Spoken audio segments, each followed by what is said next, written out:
જય શ્રી કૃષ્ણ, જય જલારામ, જય દ્વારકાધીશ. સ્મિતાબેન રસોઈ કુકિંગ ચેનલમાં તમારું હાર્દિક સ્વાગત. આજે આપણે બનાવીશું રસ બટર, જે ફટાફટ અને 5 જ મિનિટમાં બની જાય છે. તેની પહેલાં જો તમે અમારી ચેનલમાં નવા હો તો સબસ્ક્રાઈબ કરી દેજો અને બેલ આઇકનને પ્રેસ કરી દેજો, જેથી તમને પહેલી નોટિફિકેશન મળી જાય. તો રસ બટર બનાવવા માટે બ્રેડ અથવા તો પાવ લઈને એને આવી રીતે કટકા કરી લેવાના છે. તમારે જેટલે બી ખાવી એ રીતના કરી શકો છો. પછી લસણની ચટણી એડ કરી દેવાની છે. તમારે જેટલું સ્પાઇસી જોતું એ અકોર્ડિંગલી તમે કરી શકો છો.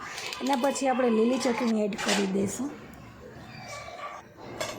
એના પછી રસ આપણે આંબલી અને ગોળનો રસ એડ કરી દઈશું. રસ બટર છે એટલે રસ ભરપૂર નાખવાનો.